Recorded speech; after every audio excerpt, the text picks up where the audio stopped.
Welcome back for my morning report analysis videos with me, which is Market Analyst at Hantec Markets on Wednesday, 1st of August.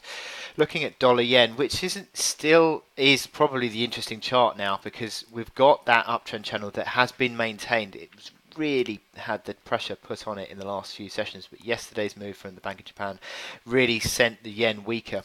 And that weakness has continued into today, and so the uptrend has been maintained. It's broken higher on a big, strong bull candle.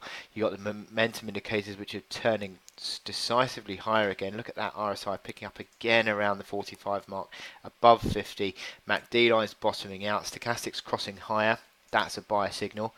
It all looks positive. Now it's interesting that we haven't had a reaction lower yet on dollar yen due to despite the fact that Japanese yields have spiked back higher again. So that leaves me a little bit sort of in the sort of neutral camp. However, I think technically speaking, you've still got to be sort of long and buy, using the weakness as a chance to buy on dollar yen. We've had that move higher, which has broken out above 11.55 on this hourly chart, but 11.40 really on the daily chart, whereby that was the old breakout.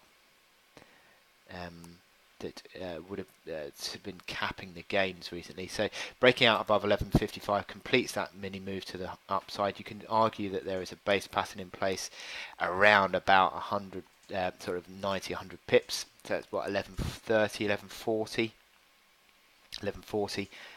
Sorry, 12.40. So there is upside still. And if I take that crosshair off, to zoom out, you can see the underside of this old range here, 1220, which is to a degree overhead supply, but ultimately I think it's sort of going to be sort of minimal overhead supply.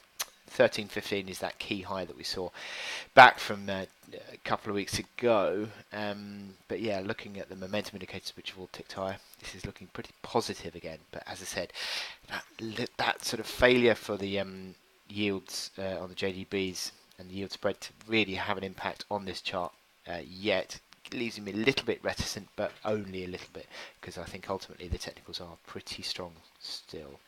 So we should get back into trading, and I'll speak to you later.